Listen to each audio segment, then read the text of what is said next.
चला मंडळी, तुम्हाला माहिती आहे का कोंबडी वडे कसे बनवतात ते? चला तर आज मी दाखवते तुम्हाला मी कोंबडी वडे कसे बनवते ते. इथं आता एक काकडी घेतलेली आहे. आता ही काकडी आहे ती जून घेतलेली आहे. आम्ही याला तवसं बोलतो. त्यानंतर त्यातील बिया काढून घेतल्या आणि मीडियम किसणीवरती ही काकडी आहे ती किसून घ्यायची आहे. मोठ्या परातीमध्ये ही काकडी चांगली किसून घेतलेली. आता याच्यातील पाणी आहे ते आपण बाजूला काढून घ्यायचे आणि चू आहे तो एका बाजूला काढून घेऊया. बघू शकता किती प्रमाणात याच्यामध्ये पाणी निघालेले.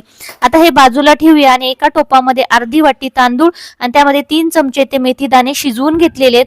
आता हे थंड झालेले आहेत. आता हे बाजूला ठेवूया आणि नंतर याच्यामध्ये मिक्स करून घेऊया. आता हा चू आहे याच्यामध्ये आता आपण हे पीठ घ्यायचं आहे. तर याच्यामध्ये गव्हाचं पीठ आहे ते इथं मला सुरुवातीला मी 3 कप घातलं. त्यानंतर याच्यामध्ये तांदळाचं पीठ 1 कप आणि ज्वारीचं पीठ 1 कप घालून घ्यायचं आहे. याच प्रमाणात तुम्ही पुढेही याच्यामध्ये ऍड करत राहायचे. संपूर्ण पीठ मला किती लागलं हे मी वरती तुम्हाला इथं मेन्शन करेन. त्यानंतर याच्यामध्ये सुरुवातीला मी 3 कप गव्हाचं पीठ, 1 कप तांदूळ, 1 कप ज्वारी आणि त्यानंतर आपण शिजवलेला भात, मेथी घालून घेतले, मिक्स करून घेतलेला आहे. जसं लागल तसं आपण याच्यामध्ये पीठ एक्स्ट्राचं ऍड करून घ्यायचे. इथं मला संपूर्ण पीठ म्हणाल तर 5 कप लागलेला आहे. त्यानंतर 1 कप ज्वारीचं, 1 कप तांदळाचं घातलेलं आहे.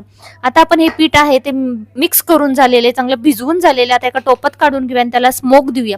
तर स्मोक देण्यासाठी एक छानपैकी ताट व्यवस्थित घट्ट बसेल असं बसवून घ्यायचं. एक वाटी ठेवायची.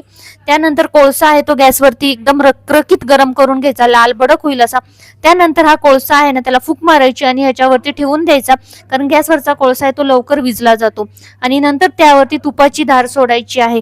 बघा आता कोळसा चांगला लाल रखरखीत झालेला आहे. त्यावरती तूप सोडते. बघा कसा एकदम धुवा असा निघालेला आहे. मस्त असा स्मोक बसतो आणि याचा फ्लेवर खूप छान येतो. यावरती आता वजनदार वस्तू ठेवायची आणि 1 तास किंवा अर्ध्या तासासाठी तुम्ही ठेवू शकता. आता बघा साईडून धुवा त्याचा बाहेर निघतोय स्मोक सगळा, म्हणून मी वजनदार वस्तू ठेवते याच्यावरती. आता एकदम परफेक्ट झालेले. आता मी हे रात्री करून ठेवलं होतं. आता सकाळ झालेली आहे आणि मी रात्रभर हे पीठ असंच मुरत ठेवलं होतं. आता सकाळी ही वाटी काढून घ्यायची. याच्यामध्ये थोडासा गूळ मिक्स करायचा 2 चमचे. आवश्यकता वाटल्यास थोडंसं पीठ मिक्स केलं तरीही चालेल, पातळ झालं असेल. अशा प्रकारे कागदावरती किंवा मग रुमालावरती वडा आहे तो थापून घ्यायचा आणि तेलामध्ये मीडियम गॅसवरती वडा आहे तो तळून घ्यायचा आहे. बघा मग वडा थोडासा टाकल्यानंतर ना झाऱ्याने असा त्याला सारखा डिवचत राहायचा, म्हणजे तेलामध्ये सारखा डीप करायचा. म्हणजे काय होतं, वडा आहे तो व्यवस्थित फुगला जातो आणि आतून एकदम मोकळा होतो आणि छानपैकी दोन्ही बाजूनी भाजला जातो. बघा कसा टमकन असा आपला वडा फुगलेला आहे तो. आता हे वडे म्हणाल तर तुम्ही मटनचं कालवण, मटनचं सुक्क किंवा चिकन असेल किंवा मच्छीचं काही कालवण, अंडा भुर्जी किंवा मग चहा सोबतही काही लोकांना हे वडे आहेत ना ते खायला खूप आवडतात. चला तर मंडळी, बघा कशी रेसिपी झाली. आवडली असेल तर याची संपूर्ण रेसिपी तुम्हाला संगीता सोमी किचन वरती पाहता येईल. तर नक्की रेसिपी बघा आणि चॅनलला लाईक, शेअर आणि सबस्क्राईब करायला मात्र विसरू नका. धन्यवाद.